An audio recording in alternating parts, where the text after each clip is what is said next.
Assalamualaikum warahmatullahi wabarakatuh. Berjumpa lagi dengan saya di Lumalila Reset Channel.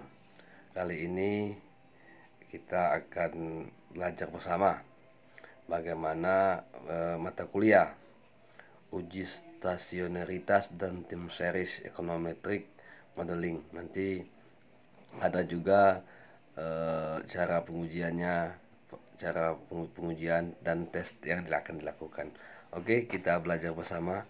Kita ini mata kuliah S3 ya, belajar kuliah Zoom meeting S3 mata dengan tema uji stasioneritas. Bisa lihat ini slide-nya? Sudah ya? Uji stasioneritas, kita mulai aja. Sudah, Pak. Assalamualaikum warahmatullahi wabarakatuh. Selamat pagi. Waalaikumsalam. Kita mulai hari ini dengan uji stasioneritas dan time series econometrics modeling. Kita lihat proses stasioneritas ini. Stationary proses adalah merupakan proses yang bersifat stokastik, di mana probabilitas gabungan not change when shift in time and space. Jadi dengan kata lain di sini stokastik proses ini adalah merupakan fluktuasi data yang tidak banyak mengalami perubahan dari sisi dimensi waktu dan ruang, sehingga parameternya seperti varians dan rata-ratanya juga tidak berubah dari waktu ke waktu posisinya. Nah, sebagai contoh daripada data yang bersifat stokastik ini, fluktuasinya seperti pasar saham, kemudian fluktuasi daripada nilai tukar gitu. Jadi naik turun dia, tetapi min-nya, rata-ratanya dan variansnya itu relatif konstan gitu, relatif konstan. Kemudian juga data yang stokastik ini juga seperti misalnya grafik daripada suara kita, audio atau video ya, itu juga dia berfluktuasi, memiliki proses stokastik. Demikian juga tekanan darah gitu, pasien blood pressure dan juga temperatur. Jadi contoh daripada data yang bersifat stokastik gitu. Nah, mengapa diperlukan data stasioner?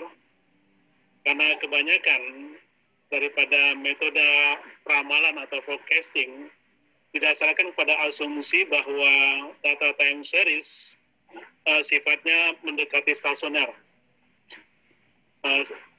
Stasioner ini bisa muncul melalui transformasi daripada matematika gitu. Jadi misalnya bisa saja pada data dasar dia belum stasioner, tetapi kemudian dilakukan transformasi, misalnya dalam bentuk seperti yang saya katakan, misalnya indeks harga saham ya. Indeks harga saham itu kemungkinan dia belum stasioner, tapi kalau kita transformasi dia menjadi return saham dalam bentuk pertumbuhan daripada harga saham tersebut, ada kemungkinan dia sudah stasioner gitu. Nah, itu misalnya seperti itu gitu. Misalnya data pendapatan nasional GDP mungkin belum stasioner di tingkat level, tapi kemudian kalau kita lihat perubahan daripada GDP tersebut atau pertumbuhannya, maka ada kemungkinan dia sudah stasioner. Itu yang dikatakan di sini bahwa pada dasarnya kebanyakan data-data yang digunakan untuk forecasting itu sifatnya adalah stasioner gitu, walaupun melalui transformasi gitu maksudnya. Itu yang pertama. Kemudian alasan lain untuk membuat data time series itu stasioner adalah untuk supaya dia memiliki arti dari sisi statistik, ya kan, seperti rata-ratanya means, kemudian variansnya dan korelasinya, kaitannya dengan variabel yang lain. Ya, kaitannya dengan variabel yang lain ya, kita mau menafsirkan misalnya koefisien regresinya misalnya, ya kan. Nah, itu valid kalau misalnya di sini dianggap bahwa datanya itu sifatnya stasioner.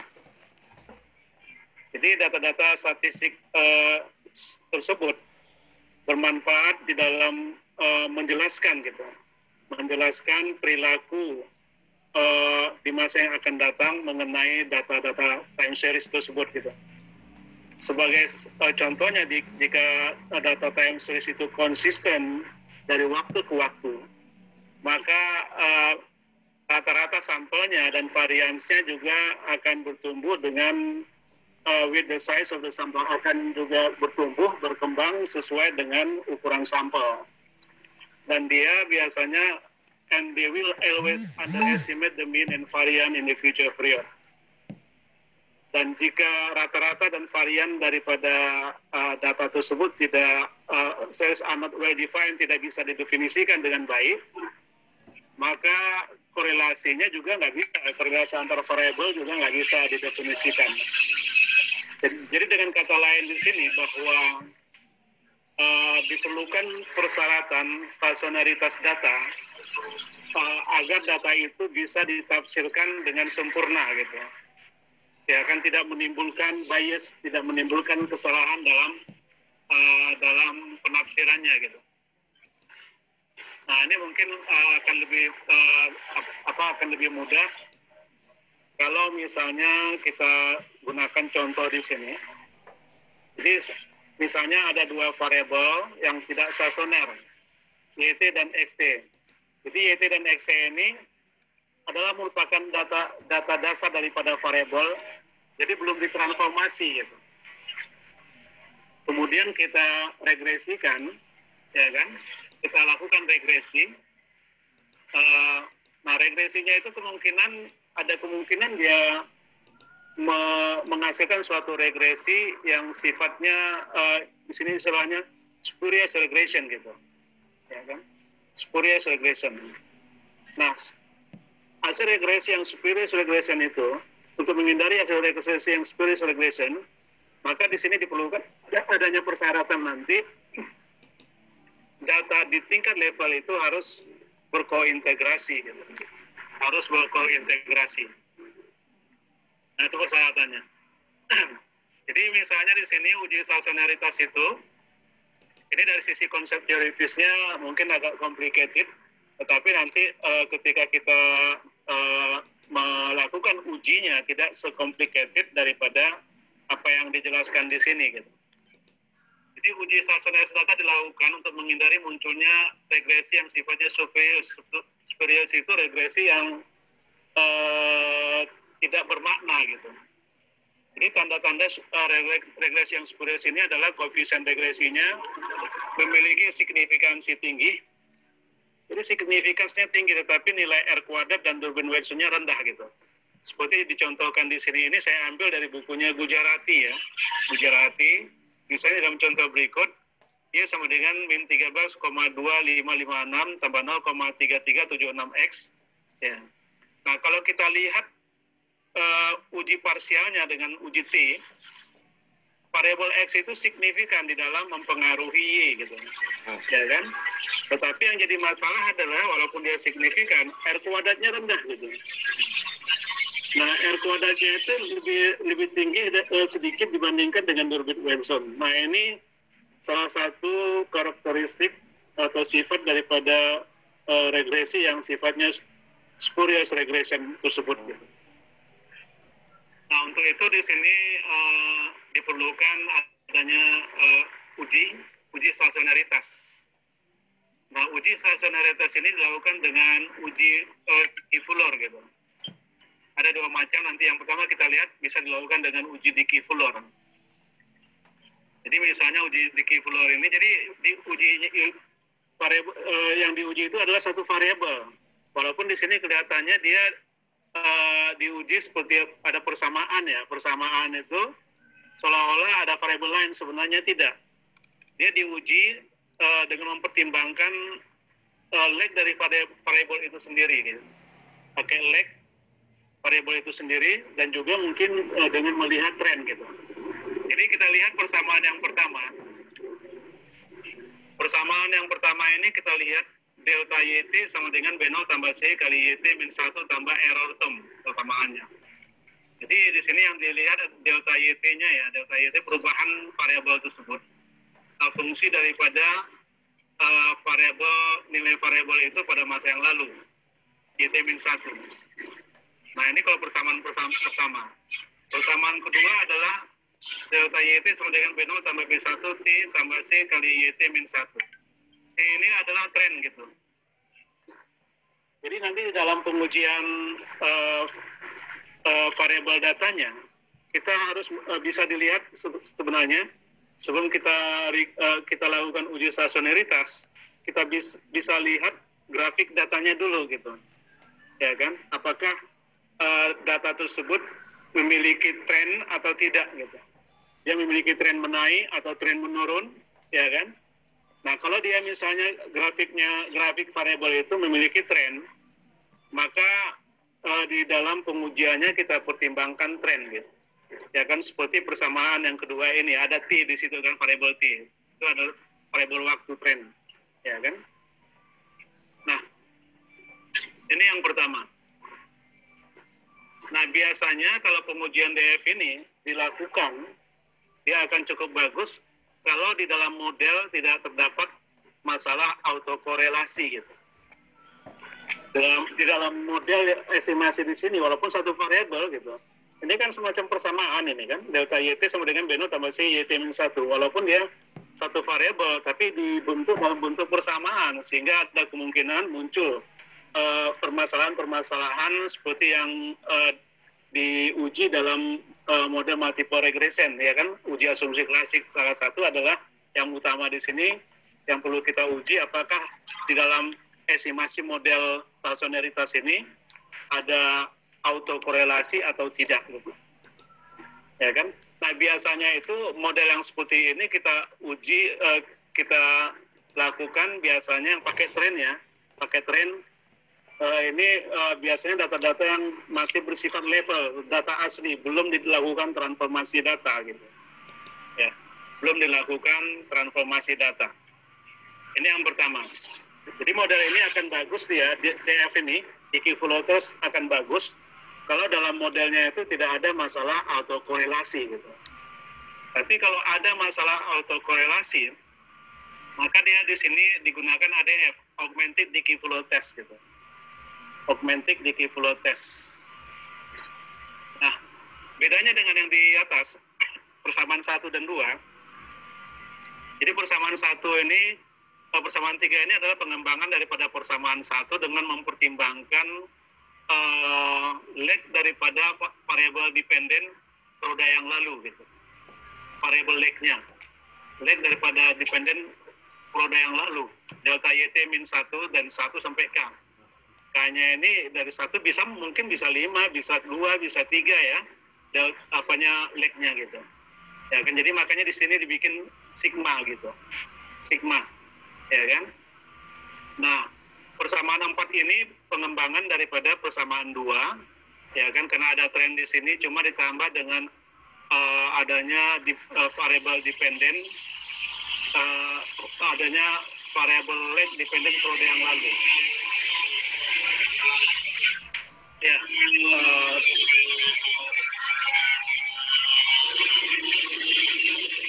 sampai sini bisa diikuti. Lagi agak ribut di sini.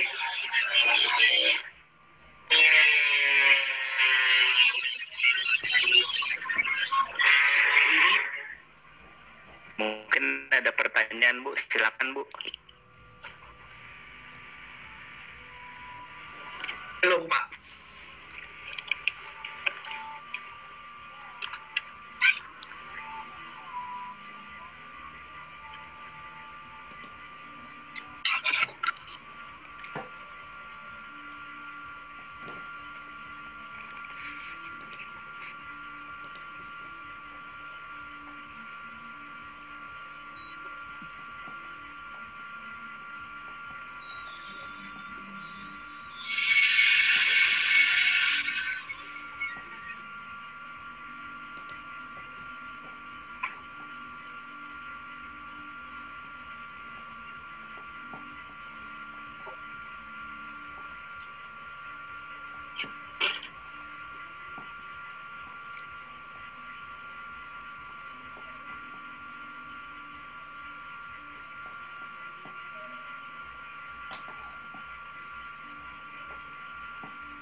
Sampai sini ada pertanyaan? Belum? Belum Pak, lanjut aja Pak. Ya, kita lanjutkan. Jadi sekali lagi bahwa dalam uji sasonaritas ini di tingkat level ada 2 pengujiannya. Kalau misalnya tidak ada autokorelasi, maka akan digunakan DF. Kemudian kalau ada autokorelasi dalam estimasi persamaan dalam uji sasonaritas ini, maka digunakan augmented decay flow test. Nah, bagaimana kita tahu ada autokorelasi atau tidak? Nah, di sini sebenarnya ini konsepnya, konsep teoritisnya, tetapi kita tidak perlu melakukan uji ada autokorelasi atau tidak, karena nanti EFUS-nya akan melakukan proses sendiri gitu. Jadi ketika misalnya ada autokorelasi, maka modelnya nanti akan muncul adalah model yang ini, model 3 dan 4. Tapi kalau misalnya tidak ada autokorelasi, maka tidak akan muncul nanti variabel delta YT-1 ini, nggak ada dia. Jadi ketika nggak ada, maka modelnya itu adalah DF gitu. Nah, biasanya kalau nggak ada, itu uji autokorelasinya relatif bagus, tinggi gitu. Ya kan? Jadi kita nggak perlu memikirkan, cuma dalam konsepsi teoritisnya memang seperti ini gitu. Nah, ini pengujian di tingkat level. Nah, kemudian ini nanti bisa dibaca. Ini yang saya jelaskan tadi. Nah, kemudian nanti ada kemungkinan bahwa pengujian di tingkat level itu tidak menghasilkan variabel yang stasioner gitu.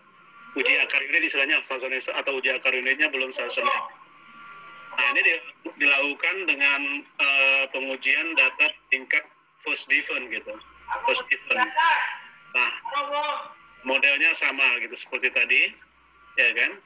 Nah, untuk first different ini pengujian tidak perlu sebenarnya menggunakan tren gitu, tidak menggunakan tren uji stasionaritas di tingkat first different gitu.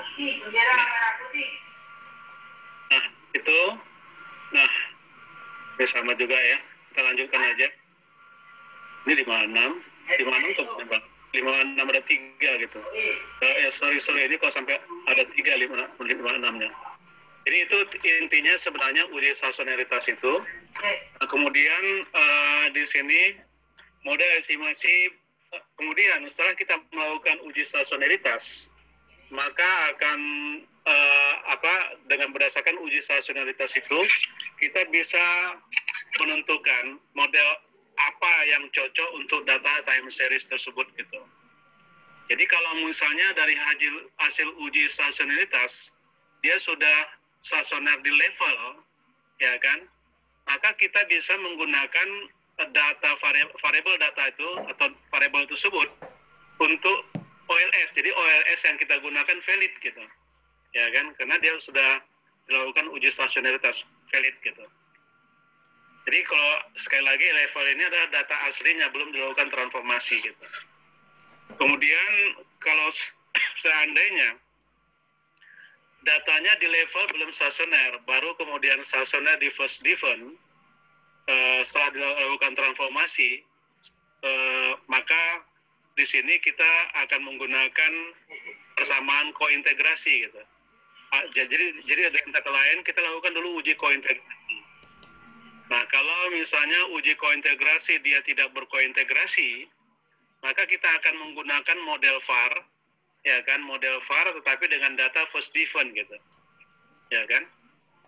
Kemudian kalau dia berkointegrasi, maka kita bisa menggunakan modelnya adalah dengan OLS, ya kan, persamaan kointegrasi dan error correction model dengan model OLS dan vector error atau vector error correction model gitu, ya. Nah, di sini kita nanti karena ini kita topiknya nanti setelah ini adalah kointegrasi dan error correction model, maka data kita memang mengikuti ini nanti gitu. Ketika kita lakukan uji di tingkat level dia belum stasioner, kita lanjutkan di tingkat first different dia stasioner, maka kita lakukan uji ketika dia berkointegrasi, maka kita bisa menggunakan model co-integration and error correction model yang sederhana dulu, ya kan. Untuk pengantar di sini kita gunakan model OLS, nanti VCM-nya nanti setelah UTS gitu. Nah, itu. Nah, kemudian yang berikutnya nanti ketika kita lakukan uji stasoneritas, bahwa ternyata di dalam pengujian itu sebagian data variabelnya stasioner di level, sebagian stasioner di first different. Nah, itu kita bisa menggunakan model ARDL gitu. Makanya di sini, ini sebelum masuk kita ke modelnya ya.